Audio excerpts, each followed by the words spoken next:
E nós vamos falar sobre, um pouco mais nesse mês de janeiro, sobre futuro, né? Como é que vai ser nosso 2021? Se nós soubéssemos o que iria acontecer, a gente faria o quê, né? Já que a gente não sabe, talvez a gente pode aprender um pouquinho aqui o que Deus quer fazer. Nós vamos usar o texto de Mateus 26, nos versos de 32 a 46. 32, 46. Isso vai ser o nosso texto e o nosso assunto. Muito bem, vamos orar e nós vamos então começar. Deus e Pai, nós te agradecemos por nosso tempo hoje à noite. Obrigado pela tua palavra que já nos instruiu, né? Obrigado pelo culto, pela manhã. Obrigado pela ação, pela atitude do pastor Wilton e a mensagem que ele trouxe. Que quem esteve, quem pode assistir depois, possa também participar conosco com uma palavra do Senhor falando. E hoje à noite nos guie e nos ajude a entender a tua vontade. Em nome de Jesus, amém. E amém. Bom, a grande dificuldade que a gente vai tendo ao longo da vida cristã é como manter, né, o mesmo desejo, a mesma vontade. Na verdade, a gente vai ter que fazer isso em tudo na vida, né? No casamento, na criação de filhos, no trabalho, e tudo que a gente faz, nós precisamos, de alguma maneira, manter a mesma vontade, desejo, né, expectativas. Isso vai fazer a diferença na sua vida, em toda ela, né? Então, você pode ser aquela pessoa que não consegue lidar bem com o tempo e com as coisas vão acontecendo e você não consegue lidar com a repetição ou sempre estar, né, fazendo a mesma coisa. Eu acho que a única coisa que a gente não enjoa é feijão com arroz, né, não? Eu sei que alguns até enjoam mesmo, mas a maioria de nós brasileiros isso não acontece. Mas a vida vai fazendo, né? Vai fazendo fluir muitas coisas, a gente vai então tentando entender o processo. Mas, na verdade, o processo depende de mim, depende de você, depende da força, depende da certeza, da segurança, do crédito que você acaba dando para tudo na sua vida, né? Você pode amar a mesma mulher a vida inteira e achando ela a mulher mais linda do mundo, né? O marido. E pode ser que você, com o tempo, vai falar, puxa, eu já vi mais bonita, eu já vi mais bonito.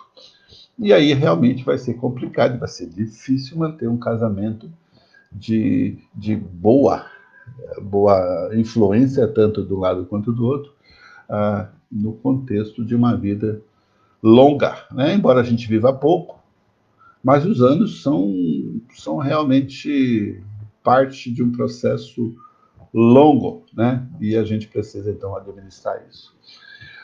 Jesus diz aqui, no texto, nosso texto de Mateus 26, verso 32, ele diz assim: mas depois da minha ressurreição, irei adiante de vós para Galiléia. Jesus está a poucas horas, quase em torno de 12 horas, da sua morte. Agora imagina, gente, você sabendo que vai morrer em 12 horas. Quais seriam as suas atitudes? O que você faria? O que você não faria? Não é? Então, é isso que a gente vai aqui aprender de Jesus, como é que ele conseguiu falar sobre um assunto como esse. Vamos ler o texto? Então, o verso 33 disse-lhe Pedro, ainda que venha a ser um tropeço para todos, nunca o será para mim. Replicou-lhe Jesus, na verdade te digo que nesta mesma noite, antes que o galo cante, tu me negarás 3 vezes. Disse-lhe Pedro, ainda que seja necessário morrer contigo, de modo nenhum te negarei. E todos os discípulos disseram o mesmo. Verso 36. Em seguida, Foi Jesus com eles a um lugar chamado Getsemane e disse aos seus discípulos: assentai-vos aqui enquanto eu vou ali orar. E levando consigo a Pedro aos dois filhos de Zebedeu, começou a entristecer-se e angustiar-se. Então lhe disse: a minha alma está profundamente triste, até a morte.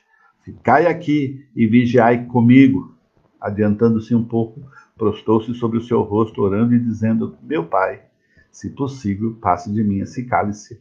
Todavia não seja como eu quero, e sim como tu queres. E voltando para os discípulos, achou-os dormindo e disse a Pedro: então, nenhuma hora pudeste vós vigiar comigo? Vigiai e orai, para que não entreis em tentação.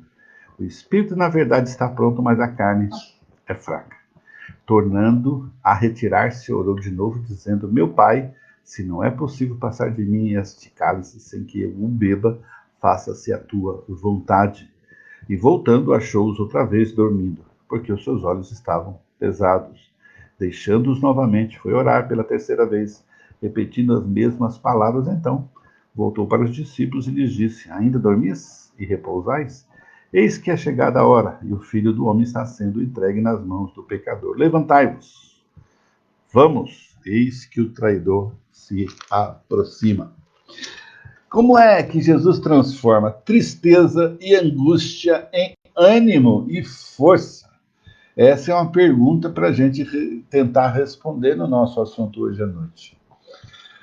Pergunta: você está triste, está angustiado? Está aí num momento difícil de se resolver?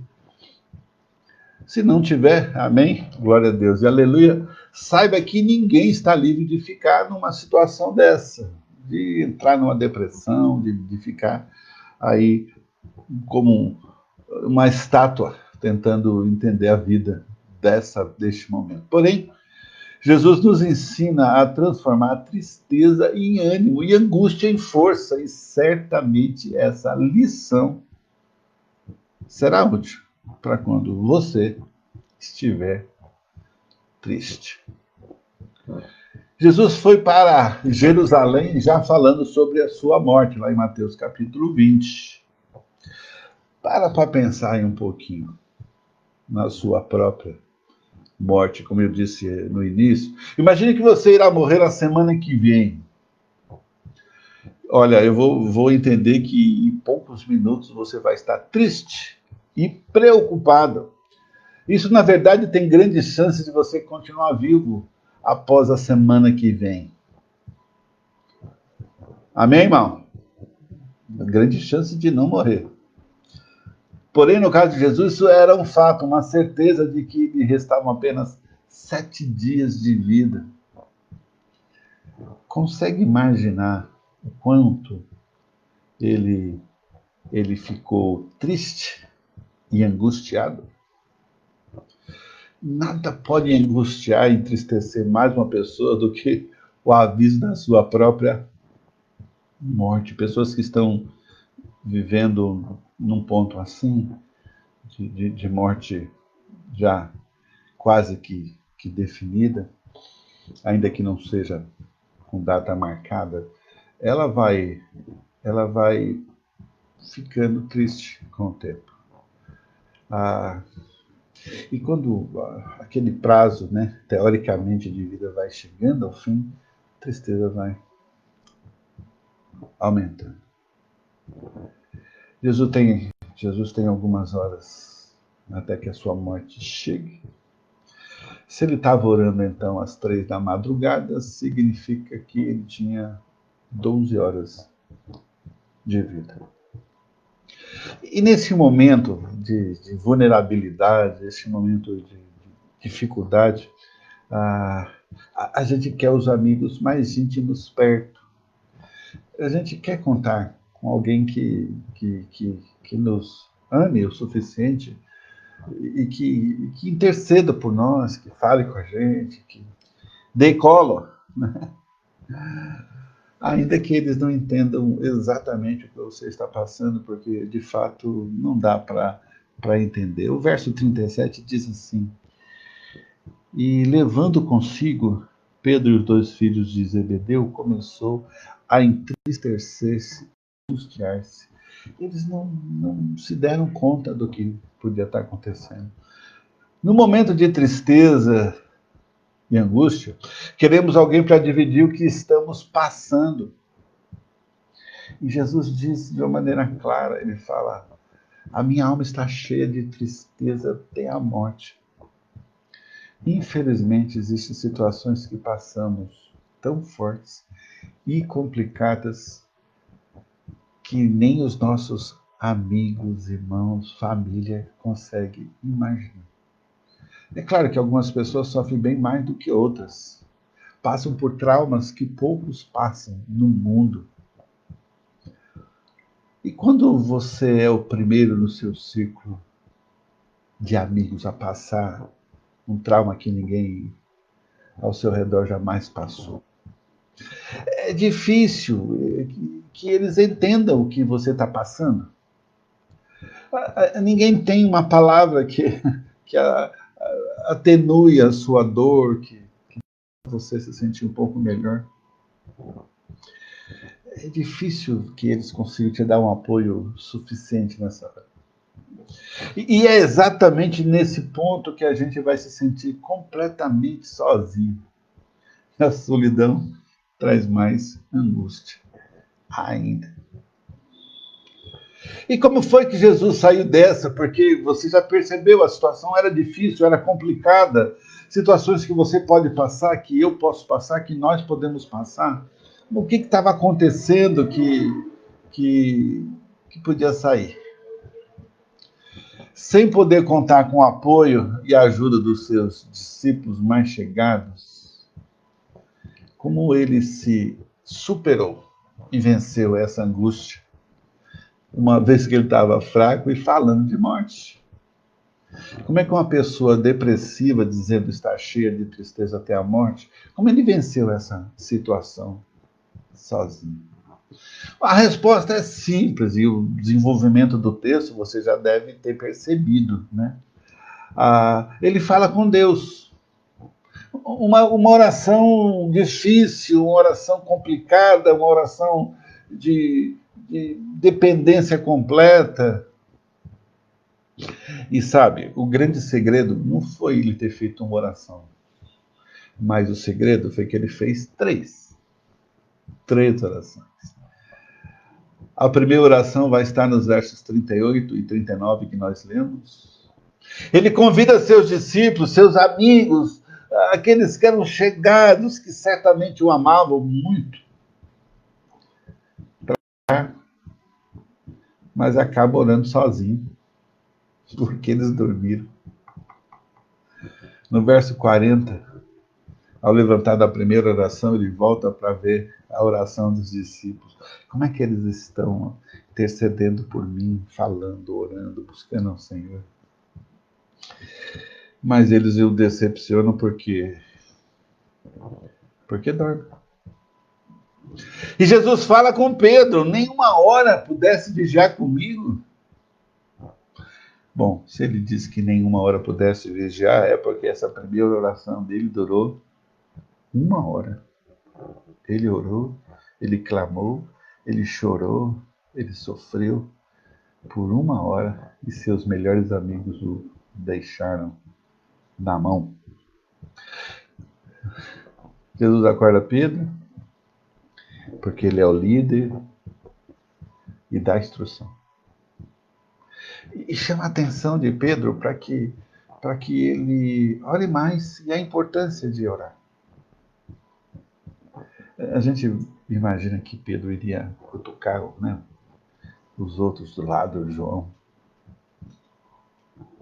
Enquanto Jesus vai fazer a segunda hora de oração, porque ele estava triste, ele ainda estava desanimado, ele não estava conseguindo lidar muito bem com isso. Ele era Deus 100% e também era homem 100%. Essa parte humana de Jesus precisa estar clara, porque é assim que o ser humano lidaria com uma situação como essa. Eu imagino que nessa hora Jesus ficou mais triste ainda. Por quê? Porque o seu principal articulador, aquele que iria levar o evangelho, ia dirigir as pessoas, não estava conseguindo nem orar. E ele ficou mais triste ainda. No verso 43, ele volta e novamente se decepciona com os discípulos. Então Jesus volta a orar pela terceira vez. Por quê? Porque ele ainda estava sofrendo. Ele ainda estava sofrendo. Ele ainda estava com aquela sensação de perda, talvez. Ele sabia que não, mas certamente ele estava lutando com tudo isso, tentando entender. Não é assim que você trata algumas questões que você não entende? Você fica remoendo, sofrendo, lutando, tentando achar uma resposta que às vezes não existe. E eu e você vamos esperar que os amigos sintam a mesma dor, que tenham uma empatia conosco, nos abracem e, e orem por nós. Às vezes a gente não espera palavras, a gente espera acolhimento. Mas no verso 45 e 46, quando ele volta desse terceiro momento de oração, a coisa é diferente. Ele está recuperado. Jesus está cheio de coragem, de força, de vigor, de ânimo. Ele está animado. Ânimo, sim, ele está animado. Ele está num momento de glória, porque ele finalmente entendeu tudo e está preparado para o que vem e o que vai vir. Jesus está animado para morrer por você e por mim. Ele está forte. E, e ele diz: levantai-vos e vamos. Em outras palavras, ele está dizendo: vamos enfrentar meu destino. Esse é o ponto principal que eu preciso chegar hoje, porque vocês precisam. Ele não tem rancor. Lá no verso 50 do capítulo 26, ele chama Judas de amigo. Ele não tem medo e confronta os inimigos. Lá em João 18,4, ele fala assim: a quem buscais? Sou eu. Sou eu. Ele está pronto mesmo para impedir caso alguém tentasse salvá-lo, como Pedro fez. Né? Ele foi lá, arrancou a espada, partiu para cima de Malco, arrancou a orelha dele fora. Jesus falou: não, parceiro, faltou oração para você. Né? Isso não vai ser resolvido dessa maneira. Não é a maneira certa. Que força é essa? Que ânimo é esse de alguém que ama o inimigo, que quer tirar a sua vida, que vai ser usado para tirar a sua vida e o salva? Que ânimo é esse de defender Pedro e os seus apóstolos, os seus discípulos, com amor, com graça? Onde está a tristeza? Onde está a angústia? Foram convertidas em força pela oração. Jesus ele ensina que a oração vai fazer de mim, de você, um novo homem, uma nova mulher. Alguém que é capaz de se manter animado, e como a gente falou no início, a vida inteira. Enquanto você tiver fôlego de vida, seja lá o que for, o ânimo seu está no Senhor. Não nas circunstâncias, não nos problemas, não nas dificuldades, mas só se vence isso com oração. E também fica mais fácil carregar esse momento se você não está sozinho. Se nós não estamos sozinhos, fica muito mais fácil lidar com momentos de tristeza como esse. E fica para nós aqui, todos nós, né? Ficarmos atentos às necessidades um do outro, para que ninguém atravesse um deserto desse sozinho. Para você que não perdeu ninguém nessa pandemia, cuidado para não minimizar o problema, porque não foi um querido seu. Para você que não perdeu ninguém nessa pandemia, não viu ninguém caminhando para a morte, cuidado para não abrir mão das dificuldades ou melhor, abrir mão daquilo que você pode fazer para evitar que isso aconteça. Cabe a nós estarmos animados e animando outros. Vamos em frente.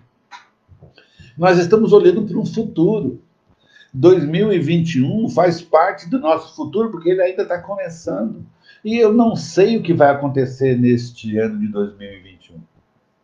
Eu espero que a gente vai chegando ao final deste ano de 2021 sem toda essa dor e todo esse peso que essa doença tem trazido.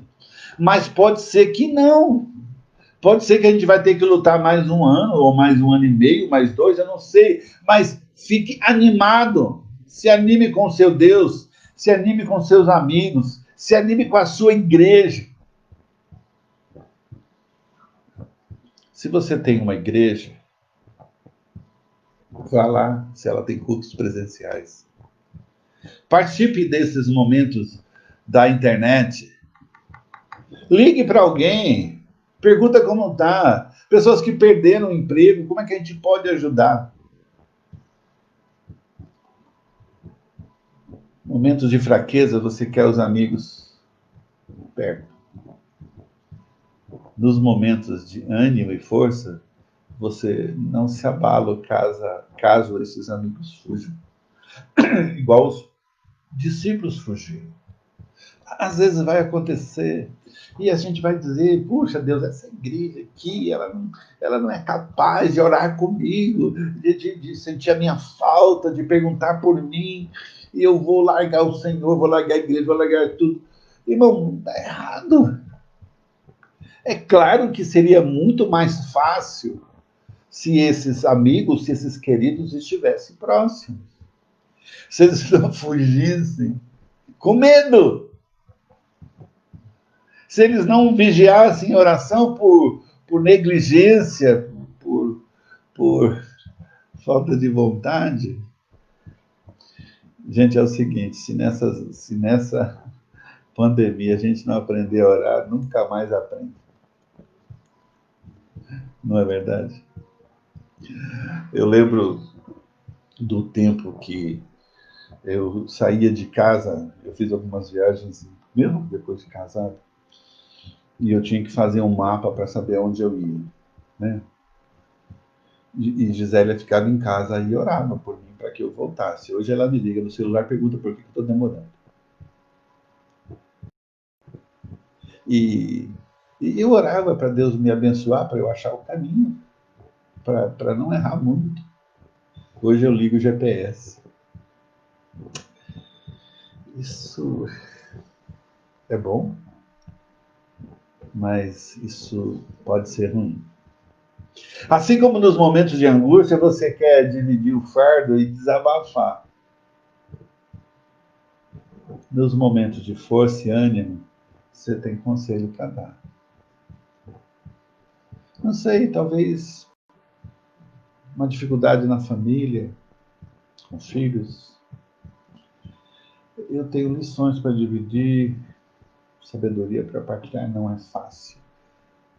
Crescer não é fácil, desenvolver não é fácil, trabalhar a família não é fácil viver na igreja, porque você está vivendo no meio de um povo imperfeito que vai errar. Mas se você estiver animado, isso não vai ser um problema. Agora, se você se desanima e não consegue sair, não consegue ser resiliente, né? Palavra bonita, nova, né? Capacidade de levantar de novo, você vai sofrer muito. A oração não impediu Jesus de ser preso, de apanhar, de sofrer, de ser condenado e morrer. Mas a oração lhe deu uma força sobrenatural para enfrentar tudo isso, de cabeça erguida e glorificando a Deus, o Pai. Animado para fazer a vontade de Deus, ainda que a vontade de Deus nesse momento era passar por tudo isso. Irmão, eu não sei o que é que você está passando. Você precisa de ânimo, precisa de força.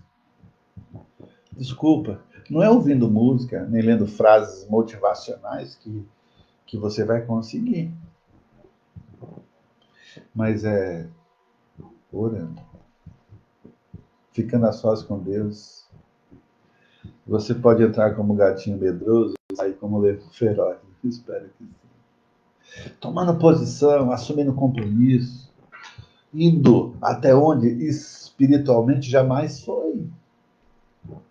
Esse é o desafio, esse é o ensino, é isso que eu posso aprender de Jesus num momento tão singular da vida deste homem-Deus, aquele que veio morrer por você e por mim, e fez isso animado e feliz.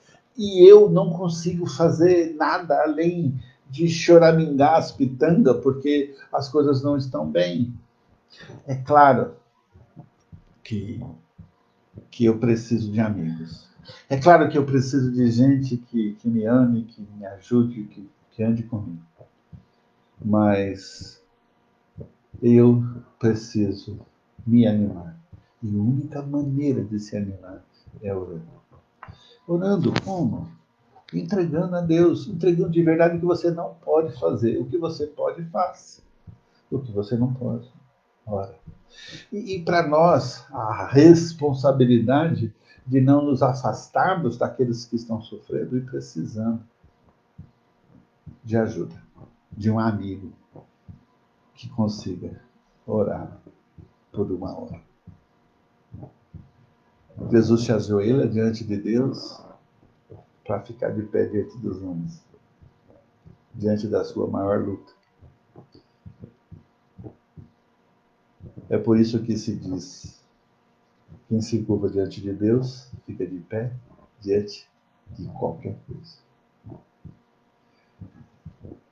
O meu ponto final é que a gente ore sem cessar, que a gente assuma a nossa identidade com Cristo.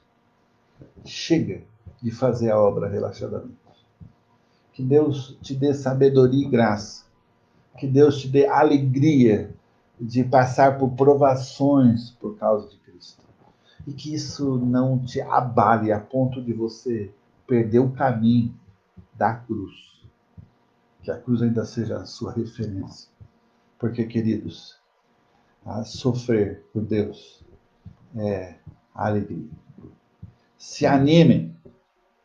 E você, se não tem orado por essa situação, pelo nosso país, pelos nossos líderes, pela sua igreja, pelos seus conhecidos, pelas famílias que você tem visto e ouvido que estão sofrendo com isso, comece.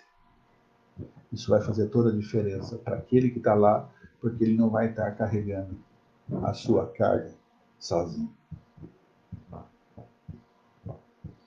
Que Deus te abençoe, que a graça de Deus te dê sabedoria para cada dia e que você tenha uma resposta certa, no momento certo, para a glória de Deus, e que você fique firme e animado para animar outros. Em nome de Jesus. Amém. E amém. Deus te abençoe, queridão. Que Deus te dê sabedoria para esses dias que você pode estar vivendo e que no Senhor a palavra de Deus te traga esse conforto e esse consolo que você precisa. Tá bom? Que a graça de Deus esteja com você e fique conosco, né? A semana que vem nós já voltamos com os devocionais diários e você pode estar conosco também nos nossos encontros no domingo de manhã e à noite. Se você pode estar conosco lá em Taboão da Serra, apareça. Se você não puder, participe conosco através da internet. Deus abençoe. Se cuida.